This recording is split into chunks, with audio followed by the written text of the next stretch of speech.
วดมนต์ความเพียรปิดตาลาวหลวงปู่ทวดเดย์41 20 ธันวาคม 2568 ชยศ074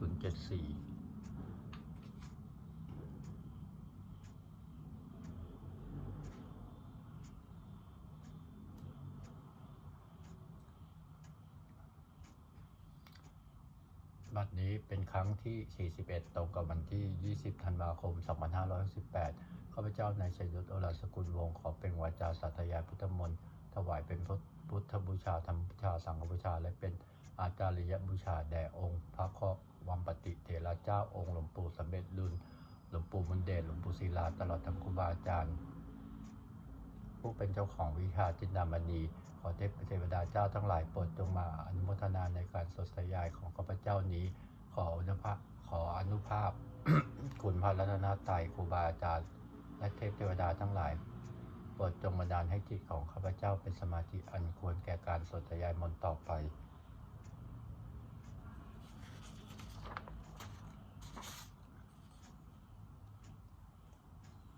บทสวดชุมนุมเทวดาสปันตาจักรวาเลสุอัตตาคัจฉันตุเทวตาสัทธมังมณีราชสะสุนันตุสักขโมกถังสักเคกาเมจลุเปสิลิสิขาลตเตจันทลิเขวิมาเนจิเปรัตเตจคาเมตลุวนาคาหาเนเคหาวัตุมีเกเตอุมาจายันตุเทวาชละทละวิสเมยะขาคันทัพพนาคาติทันตาสติเกยังมุนิวัลจนังสาธโวเมสุนันตุธรรมสวรรณกาโลยัมปทันตาธรรมสวรรณกาโลยัมปทันตาธรรมสวรรณกาโลยัมปทันตาบทสวดนมัการสิทธิคาถานโมตัสสะภะคะวะโตอะระหะโตสัมมาสัมพุทธัสสะนโมตัสสะภะคะวะโตอะระหะโตสัมมาสัมพุทธัสสะนโมตัสสะภะคะวะโตอะระหะโตสัมมาสัมพุทธัสสะบทสวดสัจจกิริยาคาถานาทิเมสนังอัญญังพุทโธเมสรนังวรังเอเตนะสัจจวัตถินะโสติเมโหตุสัพพทานาทิเมสนังอัญญังธัมโมเมสนังวรังเอเตนะสัจจวัตถินะโสติเมโหตุสัพพทานาทิเมสนังอัญญังสังโฆเมสนังวรังเอเตนะสัจจวัตถินะโสติเมโหตุสัพพทา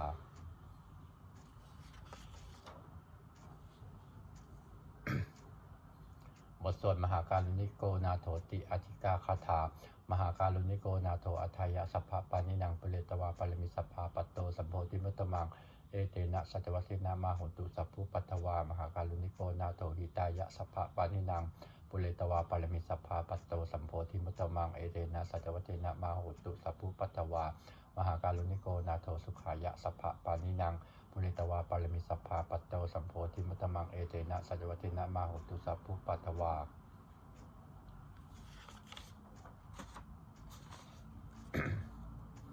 บทสวดมหาสมัยสูตรเอวเมสุตังเอกังสมัยังภควาสัพเพสุวิหารติกาปีโลสุตมิงมหาวเนมหตาภิกขุสังเขนาสัตติมัตตมเตหิภิกขุสเตหิสัพเพเอวะอรหันเตหิทัสหิจะโลกัฏฐาตุหิเทวตาเยปุเยนะสันนิปติตาโหนติภควันตังทัศนายะภิกขุสังขันจะอัตโขจตุนังสุทาวาสกายิกานังเทวานังเอตตะโหสียังโขภควาสัพเพสุวิหารติกาปีโลสุสมิงมหาวเนมหตาภิกขุสังเขนะสัตติมันตมเตหิภิกขุสเตหิสัพเพวะอรันเตหิสัสหิจะโลกัฏฐาตุหิเทวตาเยปุเยนะสันวิตาหนติภวันตังทัศนายะภิกขุสังขันจะ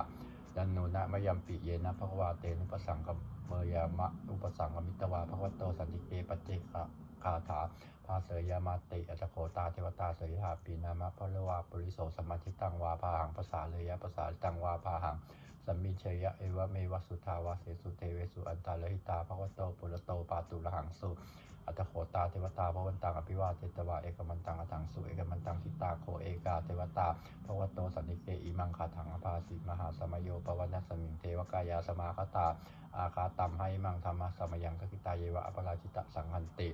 อัตโขปราเทวตาภควโตสันนิเกอิมังคาถังอภาสิตตะภิกขโวสมาทาหังสุจิตตังอาจารโนชุกะมะกังสุทัจจีวะเนตานิไขเหตวานิยานิลักขันติปันติตาติ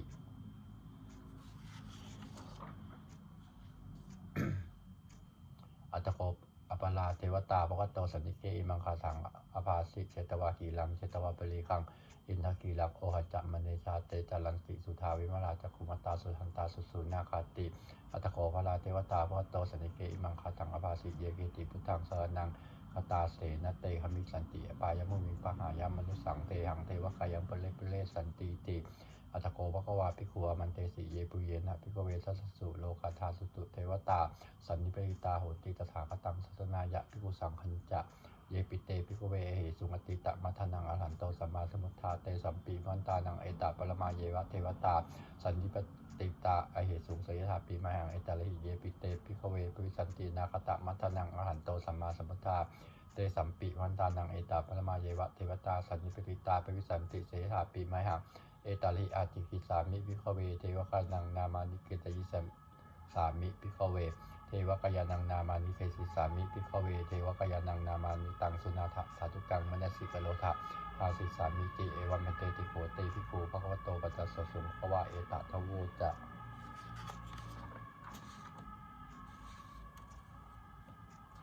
สีโลกัมนุกัสสามิยถาปุมาสัตตสิตาเยสิตากิริขพลังปหิตตาสมาหิตาปุโสเสหาสัญญาโลวะหังสาพิสัมพุโนโอทาตามนาสาสุทาวิปัสสันนมนาวิลาปิโยปัญญสเตยตวาวณิกาปิสวัตเว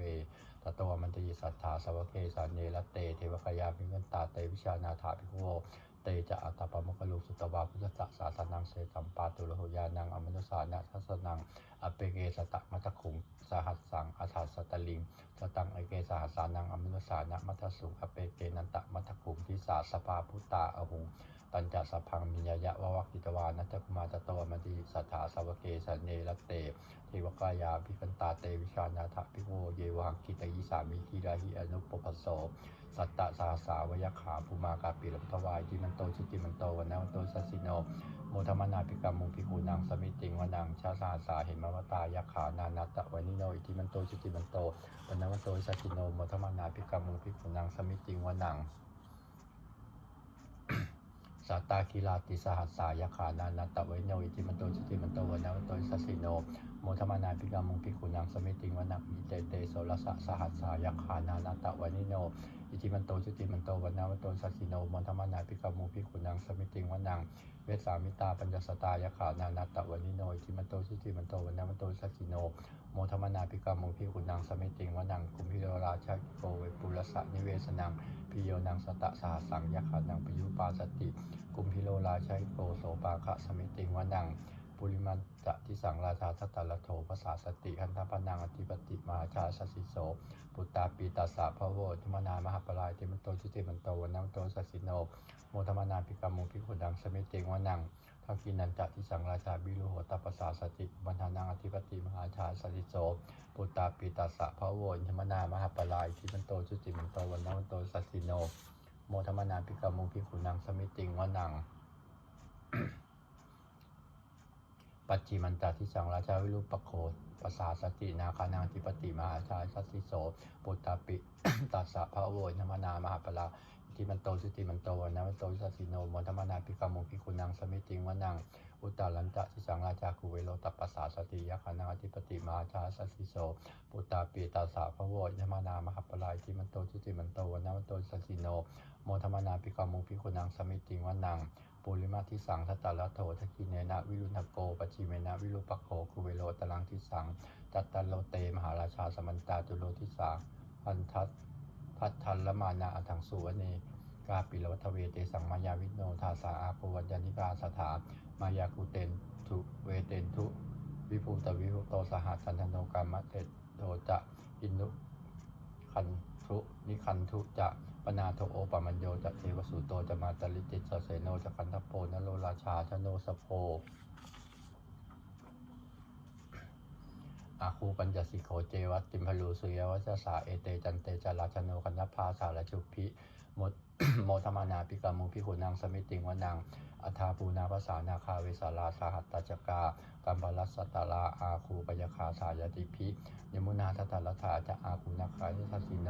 เอลาวโนมหานาโคโสปาคะสมิติงวนังเยนะคาลาเสธาสาหลันติทิพาทิชาปกิวิสุจิจักขูเวหายสาเตวนะมัชฌะปัตตาจิตตาสุปันนาอิติเตสนามังอภัยันตทานาคาลาชานามาสิตุปนโตเขมมะคาสิพุทโธสันหาหิวะไทหิอุปหายันตานาคาสุวรรณาสนามะคังสุพุทธังชิตาวชิระหัตเถนะสมุทังอสุราสิตาภัตโลวาสาวเสติทิมันโตวิสัสสิโนกาลกัญชามหาสมาสุราธานเวคสาเวปติติสุติติจะป ปหาลาโทนัมบุจีสหัสตันจะปริปุตตานังสเปริโรจันนายมกาสันนหิตวาปริงเสนังลาหุพัทธมุปากมงสมโยธานิพัตันเตภิกขุนังสมิติงวนัง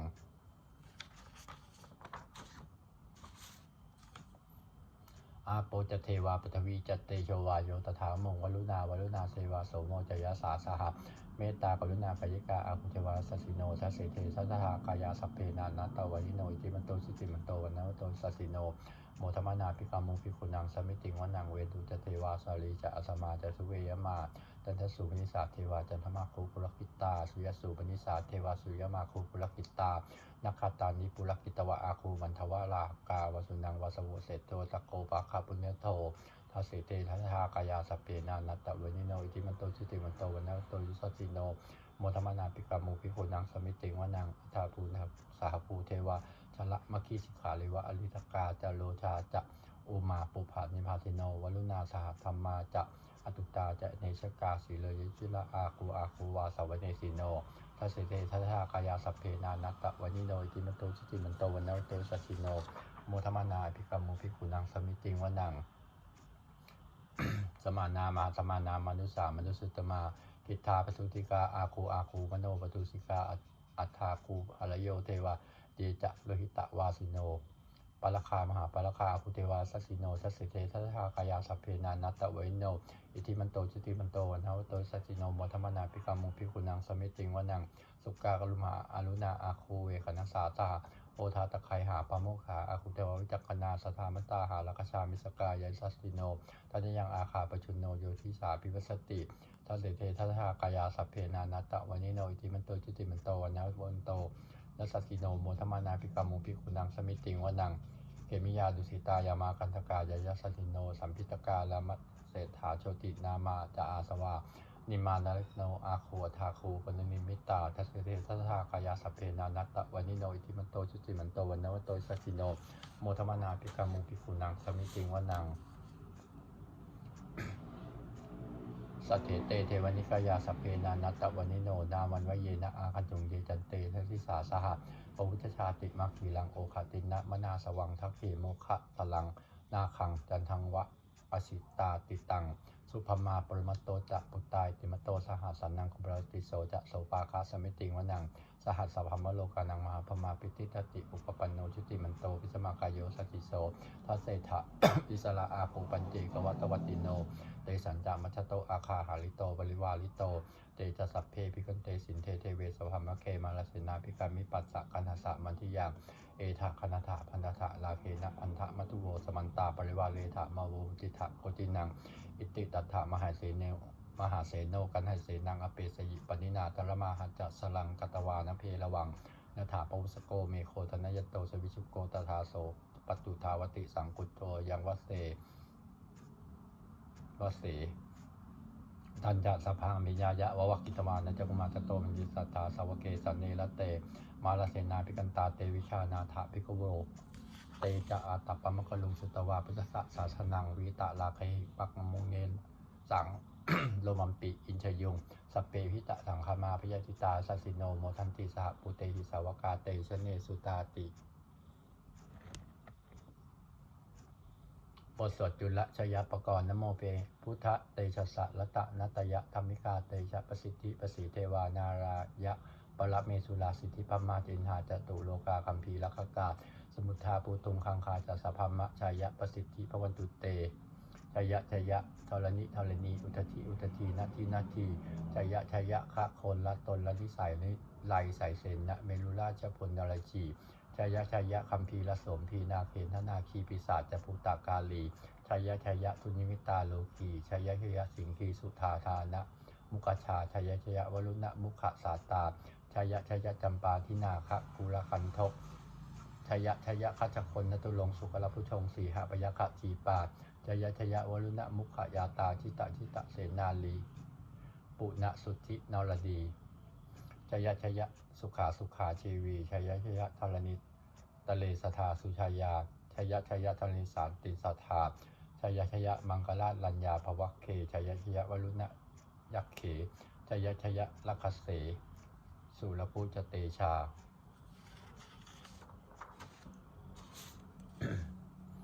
จยะจยะพัมเมนทกนาจยะจยะราชาธิราชศาสตร์ชัยจยะจยะปฐวิงสัพพัง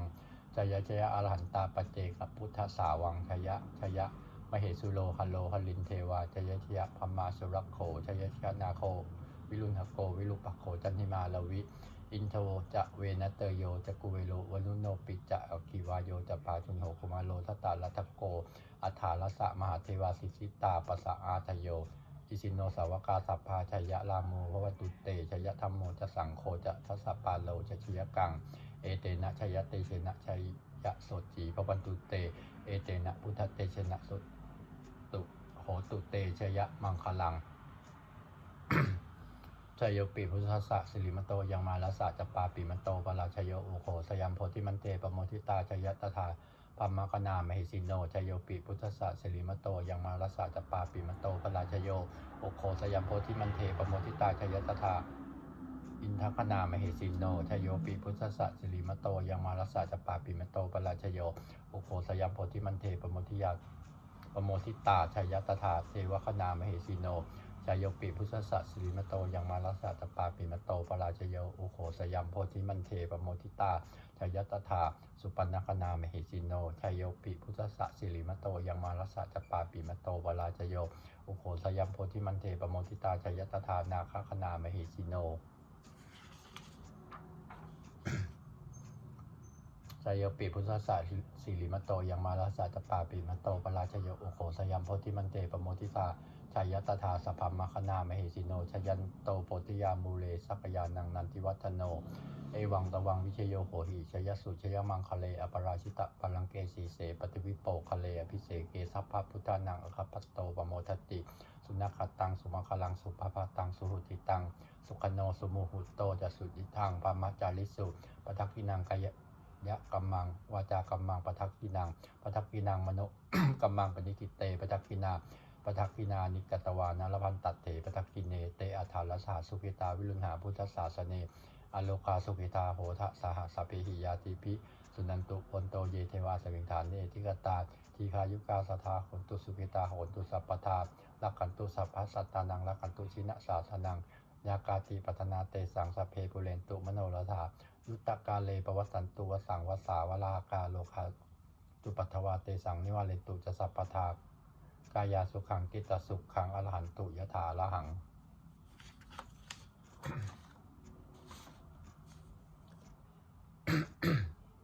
บทสวดธรรมานิยามสุตตังเอวเมสุตตังเอกังสมยังภควาสาวัติยังวิหารติเชตวเนอนาทัพปินทิกัสสะอารเมตตะโขภควาภิกขุมันเตสีภิกขโวติพทันเตติเตภิกขุภคโตปัจจสสุภควาเอตทโวจะอุปทาวาภิกขเวตถาคตานังอนุปาทาวาตถาคตานังทิตาวสาถาสุธรรมติตตาธรรมนิยามตาสเพสังขารานิจาติ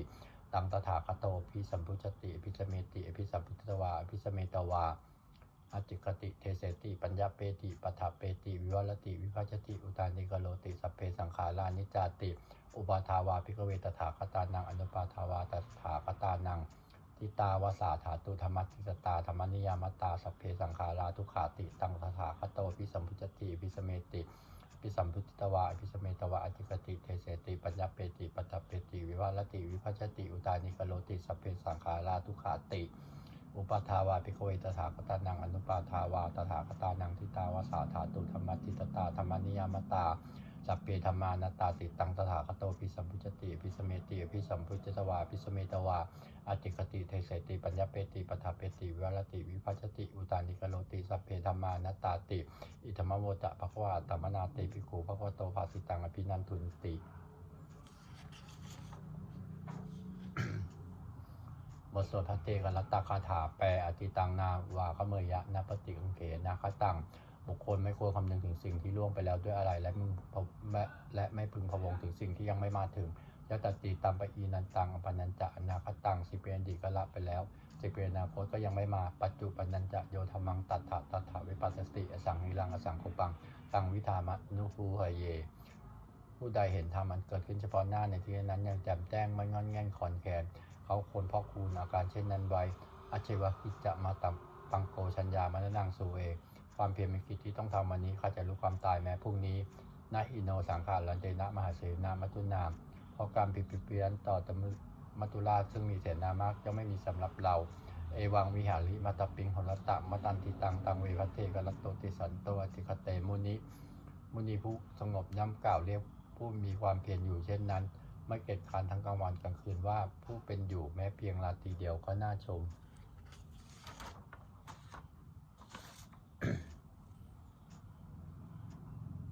บทสวดธรรมะสังฆเวคปัญจเวคขณะแปลสัพเพสังขารานิจจาสังขารคือร่างกายจิตใจและรูปธรรมนามธรรมทั้งหมดทั้งสิ้นมันไม่เที่ยงเกิดขึ้นแล้วดับไปมีแล้วหายไปสัพเพสังขาราทุกขาสังขารคือร่างกายจิตใจและรูปธรรมนามธรรมทั้งหมดทั้งสิ้นมันเป็นทุกข์ทนยากเพราะเกิดขึ้นแล้วแก่เจ็บตายไปสัพเพธรรมานัตตาสิ่งหลายทั้งปวงทั้งที่เป็นสังขารและไม่ใช่สังขารทั้งหมดทั้งสิ้นไม่ใช่ตัวไม่ใช่ตนไม่ควรถือว่าเราว่าของเราว่าตัวว่าตนของเราอทุวังชีวิตตังจะเป็นของไม่ยั่งยืนทุวังมรณังความตายเป็นของยั่งยืนอวสังมายามลิตพังอันเราจะพึงตายเป็นแท้มรณะปริโยสานังเมชีวิตตังชีวิตของเรามีความตายเป็นที่สุดรอบชีวิตตังเมนิยตังชีวิตของเราเป็นของไม่เที่ยงมรณังเมนิยตังความตายของเราเป็นของเที่ยงวัตตะโคจิสังเวชอายังกายโยอจิรังร่างกายนี้ไม่ได้ตั้งอยู่นานอเปตะวิญญาณโนคัมปัสจากวิญญาณอุตโตอันขับทิ้งเสียแล้วอธิเศษสติจันนอนทัพปฐวิงซึ่งแผ่นดินกลิงคลังอิวะประดุจดังว่าท่อนไม้และท่อนฟืนนิรัตถังหาประโยชน์ไม่ได้อนิจจาวัตสังขาราสังขารทั้งหลายไม่เที่ยงหนออุปาทวยะธรรมิโนมีความเกิดขึ้นแล้วมีความเสื่อมไปเป็นธรรมดาอุปัชิตวานิรุชันติอันเกิดขึ้นแล้วย่อมดับไปเตสังวูปัสโมสุโขความเข้าไปสงบระงับสังขารทั้งหลายเป็นสุขอย่างยิ่งสัพเพสัตตามลันติจะสัตว์ทั้งหลายทั้งปวงกำลังตายอยู่มลิงสุจะมลิสเลที่ตายแล้วและกำลังจะตายตเถวหังมลิสามิแล้วก็จะตายอย่างนั้นเหมือนกันนาทิเมเอทะสังสโยความสงสัยในความตายนี้ย่อมไม่มีแก่เราเลยบทสวดเมตตายังกินจิกุสลังกัมมังสัพพิหิพระเตหิกตังปุญญังโนอนุโมทันตุสุนันตุผลโต เยเทวะอัสมิงทานเนทิกตาติคายุกาสทาโหนตุสุขิตาโหนตุทุกขาปมุนดันตุมาตาปิตาสุขิตาโหนตุทุกขาปมุนดันตุสัพเพยติกาสุขิตาโหนตุทุกขาปมุนดันตุสัพเพอยติกาสุขิตาโหนตุทุกขาปมุนดันตุสัพเพปิสาสัพเพยคาสัพเพเปตาสุขิตาโหนตุทุกขาปมุนดันตุสัพเพอาจาริยุปัชชายะสุขิตาโหนตุทุกขาปมุนดันตุสัพเพนัคตาสุขิตาโหนตุทุกขาปมุนดันตุสัพเพเทวาสุขิตาโหนตุทุกขาปมุนจันตุสัพเพสามัตินังสมิชันตุโวบทสวดบูชาหลวงปู่ทวดนะโมโพธิสัตโตอาคันติมายะอิติภควานะโมโพธิสัตโตอาคันติมายะอิติภควานะโมโพธิสัตโตอาคันติมายะอิติภควาปฏิทานาคาถายาเทวตาสันติวิหารวาสิเนทุเพคะเลโพธิตะเลตหิงตาธรรมทานเนนะพวันตุปูจิตาโสติงกโลเตทะวิหารมันทะเลเวลาจมัชชานวกาจะพิโกสารามิการธนปฏิปาสกาคามาจเทสานิคมาเทสลาสัปปานภูตาสุปิตาพวันตุเตชลาพุชาเยปิจอันทสัมภวาสังเสชชาตาอัทโวปปาติกานิยานิกังธรรมวลังปฏิจเตสัพเพปิทุขสะคารุตุสังขยังธาตุทิลังสลังธรรมโมธรรมัทลาจะปุกลาสังโฆโหตุสมะโควะอัทายะจะหิตายะจะอัมเหระคตุสัทธัมโมสัพเพปิธรรมจาริโนวุติงสัมปาพุเนยามะธรรมเมอริยปเวทิเตปสันนาโหตุสัพเพปิปานิโนพุทธศาสเนสัมมาทารังปเวชันโตกาเลเตโวปวัสตุวุติภาวายะสัตตานังสมิทังเนตุเมธันเนงมาตาปิตาจะอัตจังนิจังลักขันตุพุตกังเอวังธรรมเมนะราชานโนปชังลักขันตุสัพพทา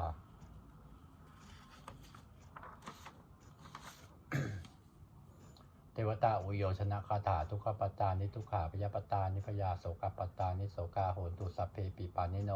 เอตาวตาจามพีสัมปทังบุญญาสัมปทังสัพเพเทวานุโมทันตุสัพพะสัมปติสิทธิยาทานังคตันตุสัทธายะสีลังละกันตุสัพพทาภาวนาพิรตาโหนตุขันตุเทวตาคาตา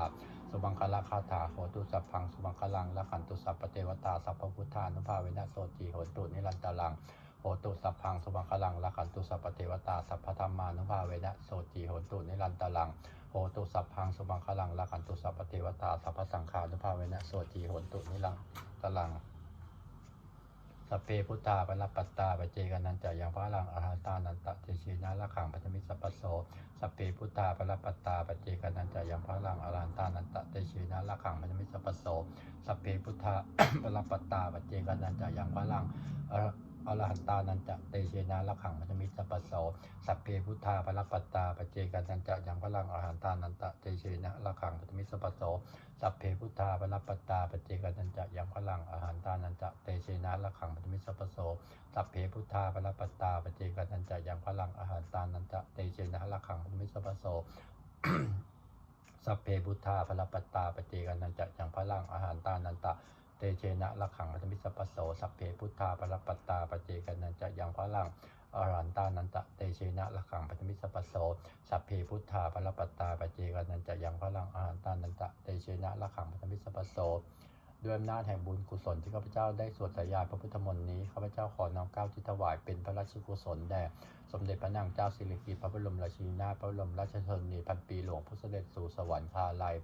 ขออานิสงส์แห่งบุญกุศลนี้จงเป็นสัพพะสิริมงคลแก่ข้าพเจ้าให้แคล้วคลาดปลอดภัยจากทุกโศกโรคภัยอันตรายทั้งปวง